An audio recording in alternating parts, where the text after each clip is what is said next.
Latent heat is an important source of atmospheric energy. As I mentioned before, it's very important when we talk about thunderstorms and how they form, okay? How clouds like those that can lead to thunderstorms, cumulonimbus clouds form. Rising to high altitudes, vapor can change into liquid droplets, condensation, and ice crystals, deposition. And condensation or deposition are both processes that can form clouds. Water vapor is important in the atmosphere because without it there would be no clouds. Even though clouds aren't made of water vapor themselves, they need water vapor initially to undergo a phase change to form them. And during these processes of condensation and deposition, a tremendous amount of heat or energy is released to the environment. Okay? So when these processes happen, because they are processes from higher to lower energy states, that heat that was originally inside the water molecules is released to the air, and that warms the atmosphere, and that warming can help lead to the atmosphere to be more unstable. Okay, it provides a lot of energy to the atmosphere that can be used to help form thunderstorms, help them keep growing and rising to higher heights, it's also extremely important, latent heat is, when we talk about hurricane formation. Hurricanes derive energy from latent heat release, okay?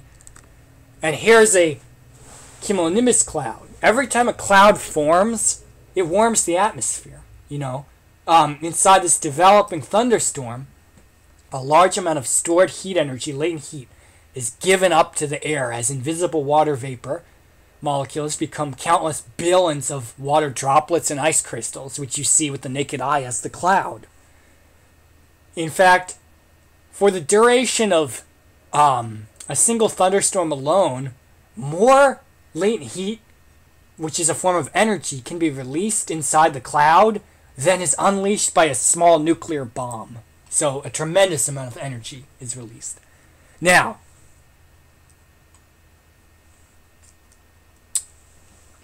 latent heat is a hidden heat. And it's a way to transfer energy basically indirectly through a phase change. Let's talk about direct ways to transfer energy in the atmosphere.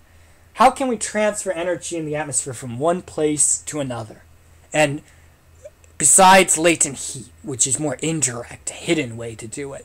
What about directly? Okay, let's say if these three we'll talk about don't even need a phase change. There are three ways to transfer energy, which is a form of heat in the atmosphere. What are they? Can you come up with the names of the three, first of all?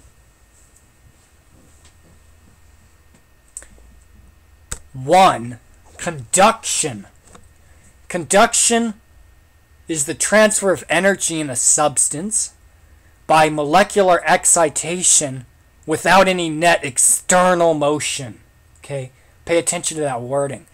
So it's a way to transfer energy in a substance. A substance could be a water, the atmosphere, by exciting the molecules without any net external motion. So another way to say that very simply, a concise way to say that is basically its conduction is often called heat transfer via direct contact because there's no net external movement. So for conduction, it's a way to transfer energy between the molecules. Basically, it's done between two objects or substances.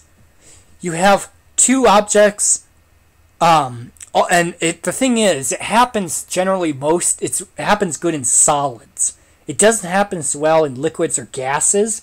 So generally, that's why, a solid, what's a collection of a solid, an object, it's usually thought of as transferring energy between two objects. And it doesn't require net external motion, so it can happen when the two objects are just touching, but there's no net external movement. It does happen in the atmosphere, but it's very inefficient because of the great distance between air molecules. Atmosphere is a gas collection of gases, and the molecules are much more greatly spaced than in a solid. Conduction is more important in solids, like associated with the heat transfer in soil. So this is conduction, and we'll go through some real-world examples of them, these three energy transfers, in a moment. Methods of energy transfer in the atmosphere. What's the second? The second on the list in the book is convection. This is the transfer of energy by mass motions or mass movement within a fluid, such as water or air, resulting in actual transport of energy. So unlike conduction that does not require any net external motion, convection does require external motions. It's a way to transfer energy via large movements of material.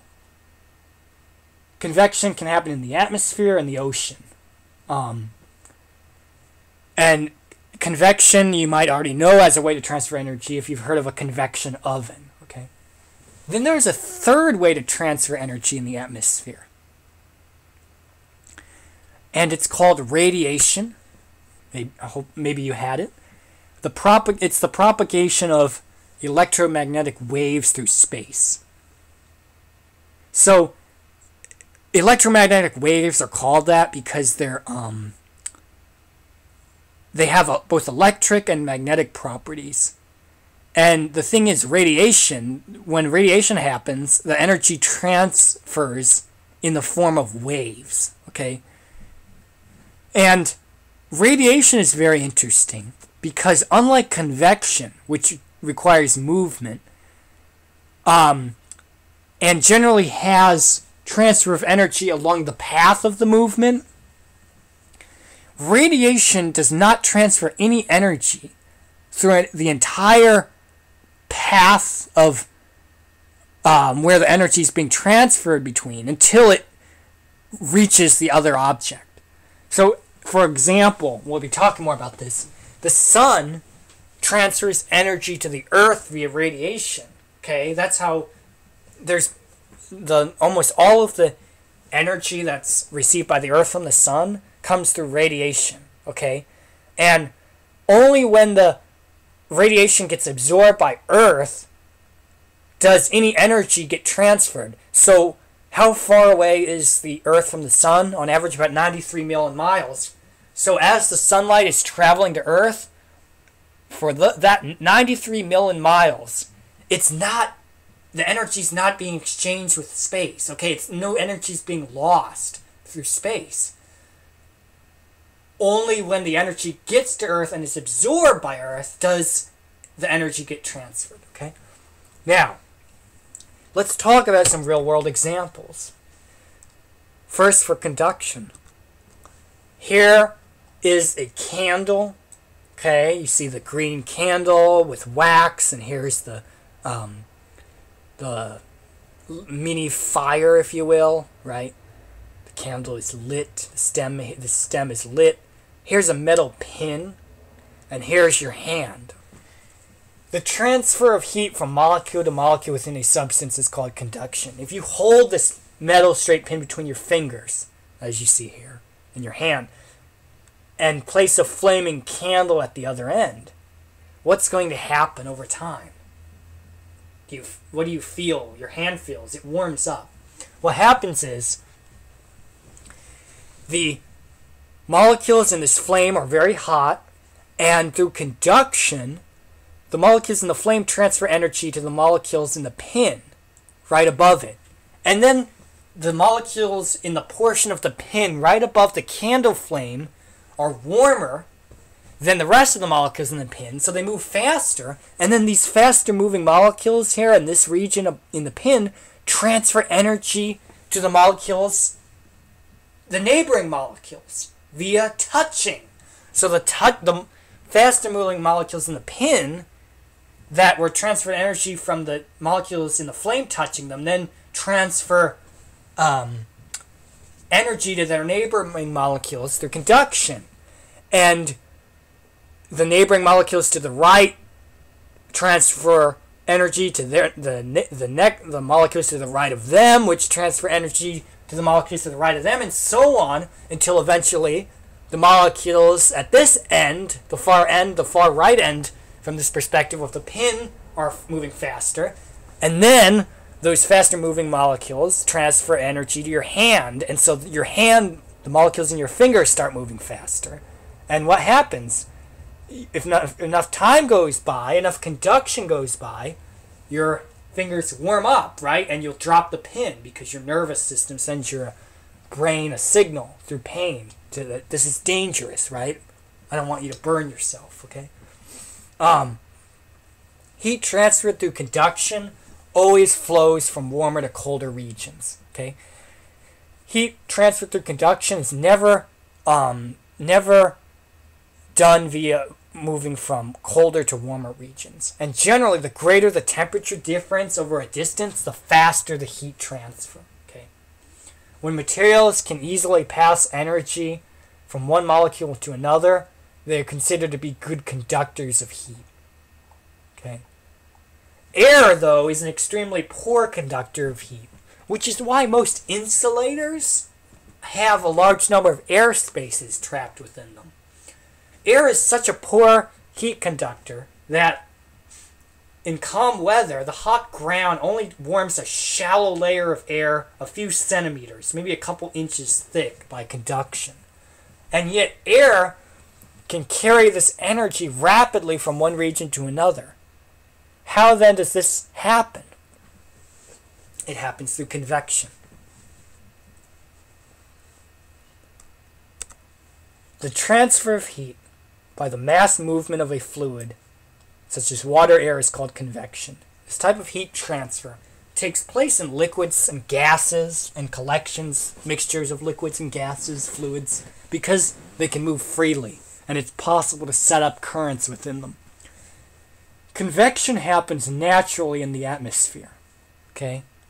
Here you have a sunny day. You don't see any clouds in the sky. You have a sunny day. Maybe this is summertime, so the sun's high in the sky.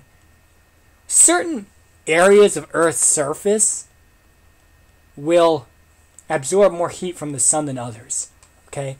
So there's a lot of factors that determine how good a surface is at absorbing sunlight, including the color, including the chemical composition, including how much moisture is in it. But some parts of the ground or surface will warm up faster. They'll absorb more sunlight. And then air molecules adjacent above those hotter parts of the surface will warm up through conduction. Okay? So then what happens is you get these pockets of surface air that are warmer than their surroundings. Okay? Remember, the ground can transfer air through conduction in the lowest few inches or so. The warmer air pockets, the parts of the air in contact with the surface that are warmer than their surroundings, are less dense, and so they rise. And they can continue to rise upward and transfer energy upward in the atmosphere. And this is convection. Okay? And as the warmer air rises, the hot air rises, then cooler air from above can come down to replace it. And so you develop what's called a convection current, okay? Like is seen in a lava lamp. And this, it's interesting, this figure shows 3 different times and how as the time goes on, there's 15-minute increments here in the early afternoon. The air rises higher and higher.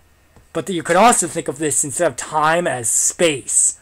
Basically, pockets of air warmer than their surroundings, okay? And convection is the vertical transfer of heat in the atmosphere. In the atmosphere, you guys, convection refers to the vertical transfer of heat via mass motions within it, the air. That's different from advection. Okay? The horizontal, not vertical, but the horizontal movement of air can carry properties of the air, including temperature, also including moisture with it. This is called advection. Okay? So during convection, the as you saw, bubbles of air or pockets of air, if you want, you can think of them as balloons of warmer air rise. These are called thermals, okay? These rising bubbles of warmer air are called thermals. When air, let's say warmer air is carried by the wind to a region, that's horizontally, carried by the horizontal wind. So one city is warmer than another, and a wind blows from a warmer city to a cooler city, and so then the cooler city warms up because of that influx of warm air. And its horizontal movement, advection, warm air advection. Okay, here's a picture of advection. Here's a warm surface. Here's a cool surface. In this case, you actually have movement of air from above the cooler surface to the warmer surface. So this was called this region to cool. Okay. Thermals have real-world applications. The sport of paragliding is dependent on thermals. Okay, so here's a paraglider in this incredibly beautiful landscape with these nice cumulus clouds and this incredible landscape with these valleys and mountains and green trees, okay, and what have you. The paraglider, when the paraglider rises or basically moves into a thermal, he or she can rise upward because of that warmer air being less dense and rising upward, okay? When he or she wants to descend back downward to the surface, he or she wants to hit one of those cooler downward currents on either side of a thermal, okay, like you saw on a couple of slides ago. And some birds are weather savvy. Hawks, or hawks, as you would say if you're from the Northeast, for example, seek out rising thermals and ride them up into the air as they scan the landscape for prey. You know, some birds have really amazing vision, right? Birds thousands of feet up might be able to see like a tiny mouse on the surface. And if they can ride up a thermal, they can save a lot of energy. They can conserve a great deal of energy because instead of flapping their wings, using up energy, burning calories, they can just use the thermal to move up, and then they can focus more of their energy on scanning the landscape for prey. Okay, they won't get hungry as fast. So it's interesting. We're talking about rising and sinking air, and we can start to understand how air actually changes temperature as it rises or sinks. We'll be talking more about this in a few weeks when we talk about cloud development and stability. But let's start talking about it a little right now. The rising and sinking air game. Let's say you take an invisible blob of air called a parcel of air. Now, there are some important properties of this parcel of air we'll talk about. So now you can think of this parcel of air as a balloon. Let's say it's wrapped with imaginary elastic. So it's like a balloon, blob of air. And the rules are following. It can expand or contract freely as it rises and sinks in the atmosphere and undergoes changes in pressure. So it can expand or contract freely. But let's assume that neither external air, outside air, or heat is able to mix with the air inside. So it's, in a way, it's like a balloon. Because you know how in a balloon, basically, the air outside is not going to mix with the air inside. Unless it pops, right? But then it's no longer really a balloon that's moving around the atmosphere, right? So think of this as a balloon that's not popping. So that's how we think of there's imaginary plastic surrounding it. And that's basically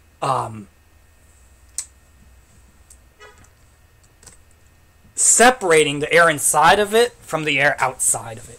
And also, as this air parcel moves in the atmosphere, it doesn't break apart. It remains as a single unit.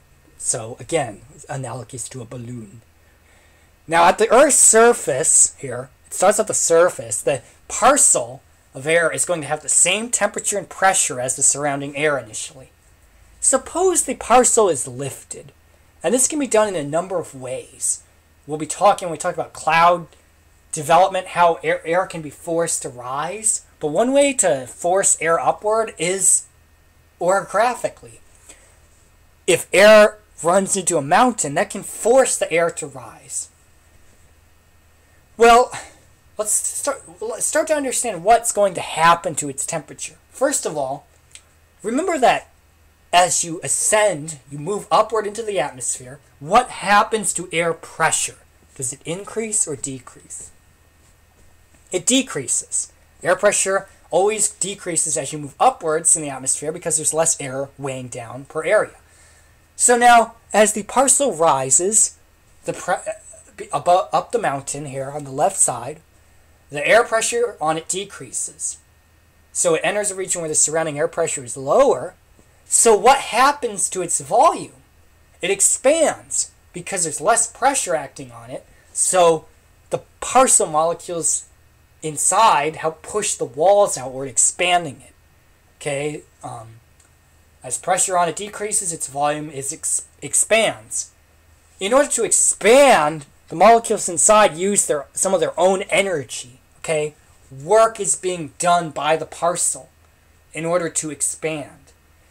And this use of energy corresponds, therefore, for a loss of energy, which shows up as slower molecular speeds. Okay, it took energy for the molecules to push the parcel walls outward, and work was done by the molecules to expand.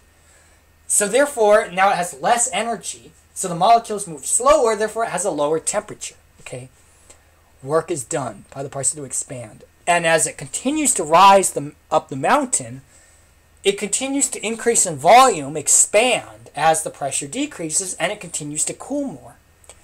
Then it reaches the top of the mountain, and now let's say that we take it back down the mountain. Then, as it moves downward, what happens to the air pressure on it? It increases now, okay? Therefore, what happens to the volume of the parcel as it continues to move downward and undergo an increase in pressure? The parcel volume contracts, okay? Because higher pressure is being exerted on it, and this higher outside pressure squeezes or compresses the parcel back to its original size. Because the air molecules have a faster rebound velocity after striking the sides of a collapsing parcel, the average speed of the molecules goes up. Another way to think of this is work is being done on the parcel in order to make it contract. See how when the parcel expands, you see these arrows coming from inside the parcel itself? It takes work. The work is being done by the parcel to expand, but to contract, see where the arrows are coming from? The outside air. So work is being done on the parcel, not by the parcel. And therefore, since work is being done on it, the molecules end up moving faster, and so its temperature increases. Therefore, from this thought experiment, and there's a lot of concepts we've covered, okay, we'll talk more about this as we continue in the class. Air that rises always expands and cools, whereas air that sinks always warms by compression. So remember that. Air that rises is always going to expand and cool. Air that sinks, moves downward, will always warm due to compression. Okay. Now, we've talked about conduction and convection. Let's talk about the third way to transfer energy in the atmosphere, radiation. And radiation, again, is via energy transfer via electromagnetic waves. So sometimes radiation is called electromagnetic radiation. And this is the dominant way energy is transferred between the sun and the earth. Again, how far is the sun from earth on average? 93 million miles. Okay, it varies over the course of a year, but the average distance from sun to earth is 93 million miles.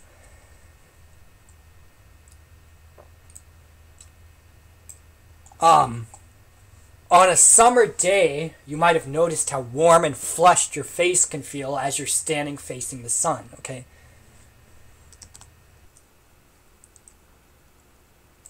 Sunlight travels through air with little effect upon the air itself. Your face, though, if it's in the sun, absorbs this energy and converts it into thermal energy, causing your face to warm up. So the sun is 93 million miles from Earth. How long does it take sunlight to reach Earth? About 8.3 minutes. So you don't want to ever look at the sun, right? It's very bright. It can damage your eyes. But if you had a special protective lens or glasses, basically the sun that is in the sky, it's not what the sun currently looks like. It's an 8.3 minute old image of the sun, basically. And also, owing to the fact that it takes time for sunlight to reach Earth, and also having to do with refraction, the bending of sunlight as it enters the atmosphere, which is denser than space. The sunrise you see occurs a little later than the actual sunrise, and the sunset you see is actually a few minutes after the sun has really set below the horizon. It's interesting. It only takes about 2 seconds for light from the moon. The reason the moon looks bright is sunlight's reflected off of it to Earth. It only takes a couple seconds for that reflected light to reach Earth. Electromagnetic radiation. Radiation is the transfer of energy by rapid oscillations of electromagnetic fields. The most important general characteristic of radiation is its wavelength. And wavelength is specified with the Greek symbol or Greek letter lambda. It's called lambda. It looks like this, okay? And lambda, the wavelength is defined as, you might surmise from above, the crest-to-crest distance. So wavelength is the distance between two crests or peaks or ridges of a wave. It's also the same as the distance between two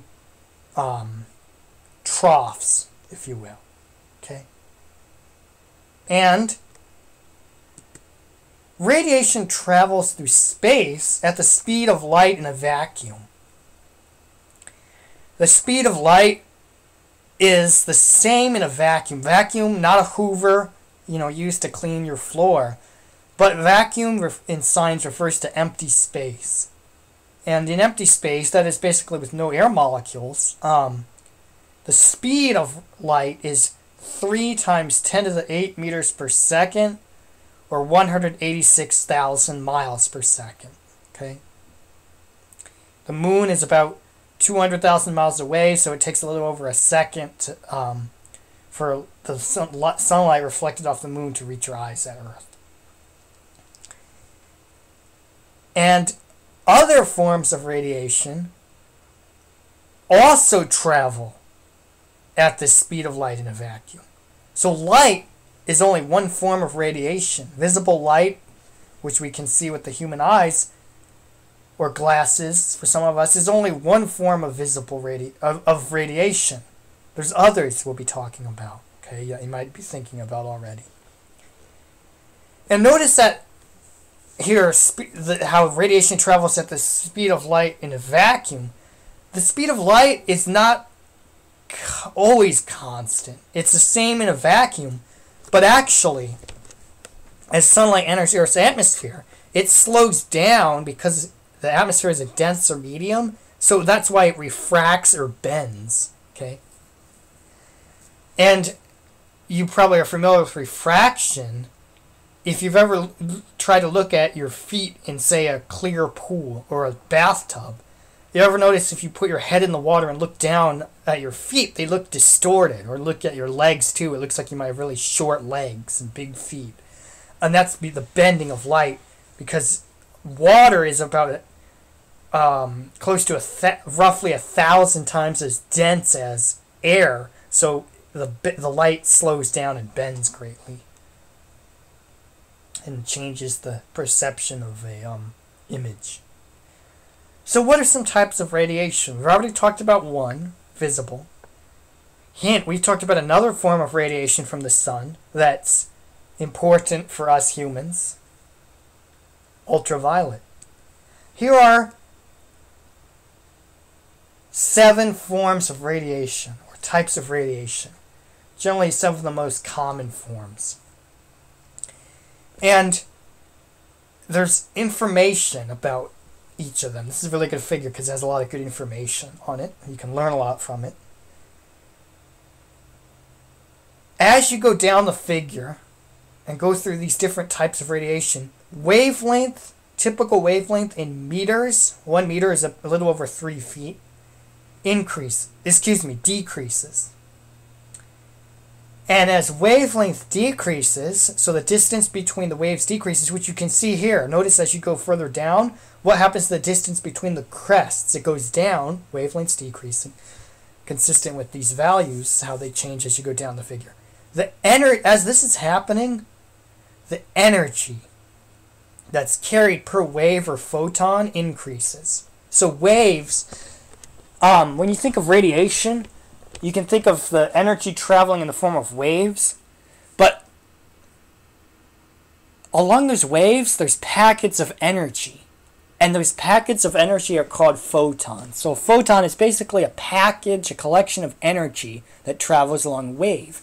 And when that radiation, that wave is absorbed by something, those packets of energy get released, okay? So, the first type of radiation on this figure is AM radio waves, okay?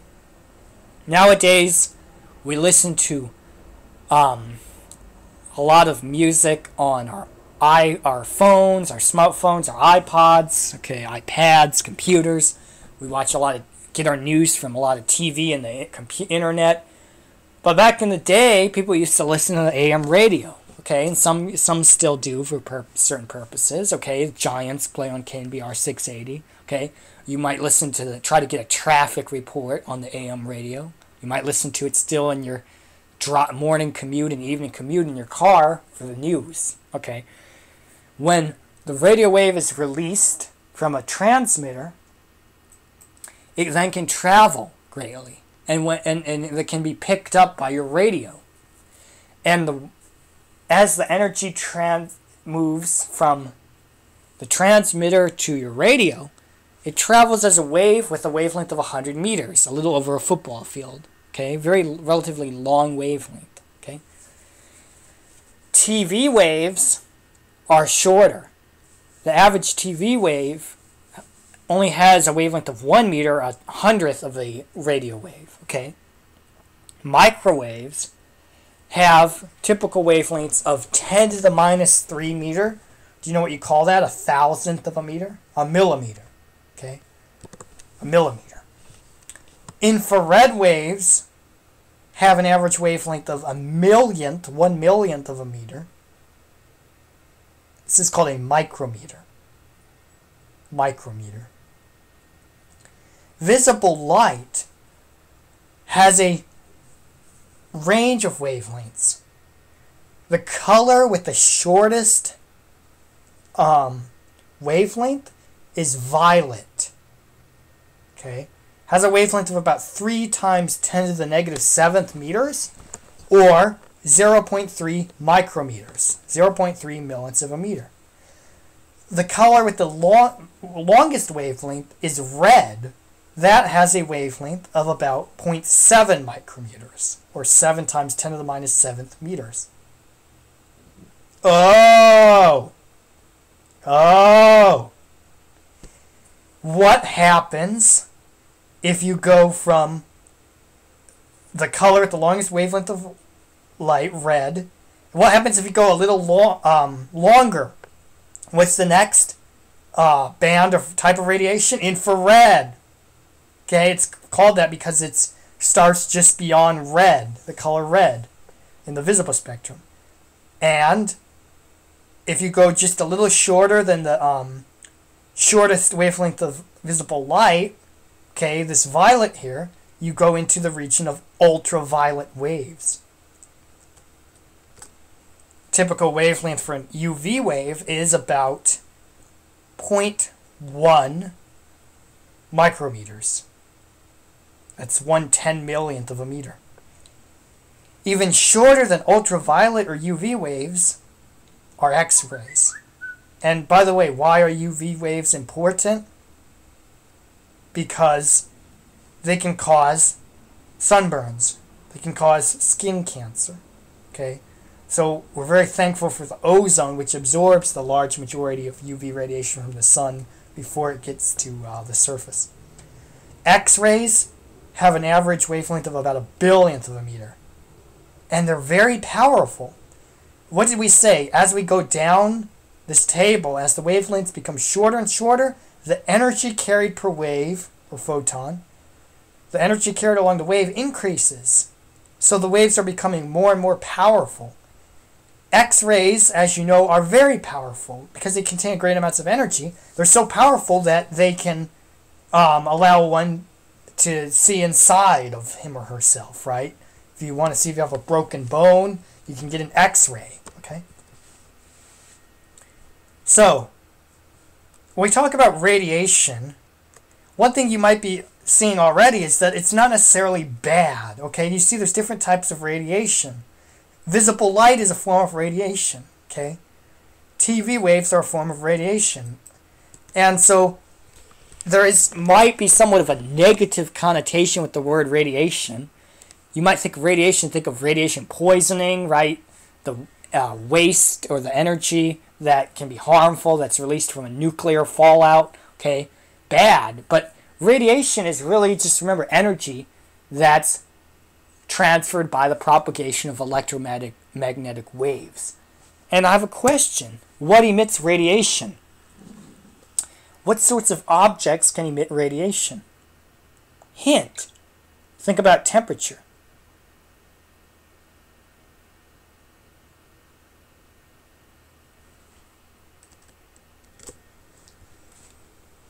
It turns out that all objects with a temperature higher than 0 Kelvin, absolute zero, emit some type of radiation. And radiation is really a way to transfer energy.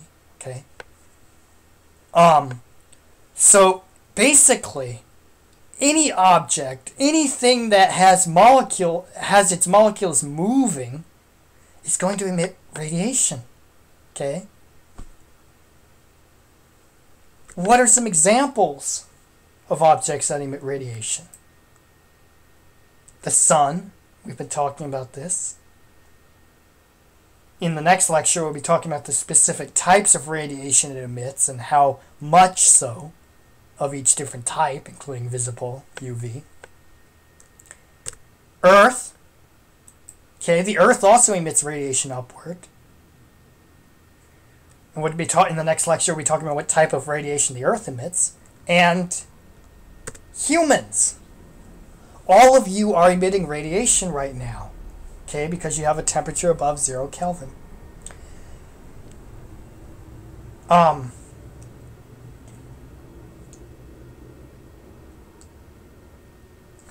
There are two very important radiation laws that you need to be familiar with. They're important to understand the greenhouse effect when we talk about the physics of it. So here are two radiation laws that I want you to know and understand.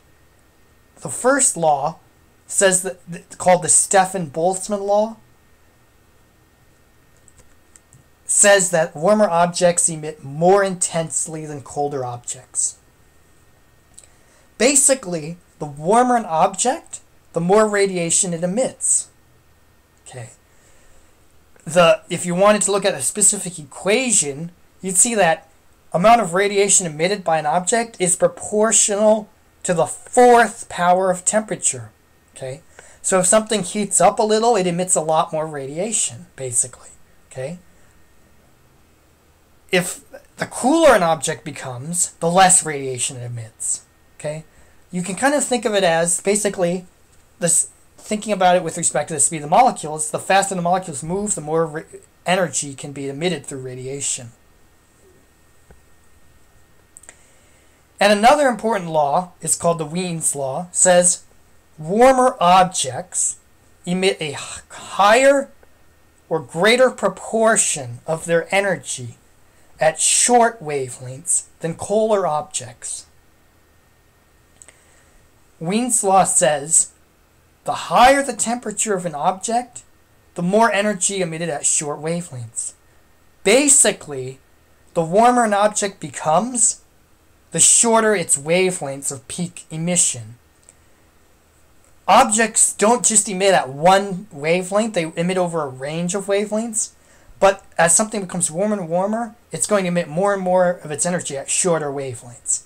As something becomes cooler and cooler, temperature decreases, it emits more of its energy at longer and longer wavelengths. Okay? So let's have some review questions to see how you're doing. Considering the previous discussion, which object do you think would emit more radiation? Earth or Sun? Well, which object's hotter? Earth or Sun? Earth or Sun? Sun, right? You might know Earth's average surface temperature is about 59 degrees Fahrenheit, and you might not know the exact value of the surface temperature of the Sun, but you probably know that it's a lot hotter than Earth. Average surface temperature of the Sun is over 10,000 degrees Fahrenheit. The Sun's a lot hotter than the Earth, so it emits more radiation. If you were examining the radiation emitted by both the Earth and the Sun, which would have a longer wavelength? Well, Wien's law says that the warmer an object, basically the shorter the wavelength of radiation emitted. So, for Earth or Sun, if you're looking at those two astronomical bodies, the one that has the longer wavelength of radiation emitted would be the cooler one. And we just said basically that the Sun is hotter than Earth, so Earth is cooler and it emits longer wavelength radiation. Another question for you: what wavelength radiation are you emitting right now? And this isn't completely a review question. I haven't talked about infrared radiation as much as I could have.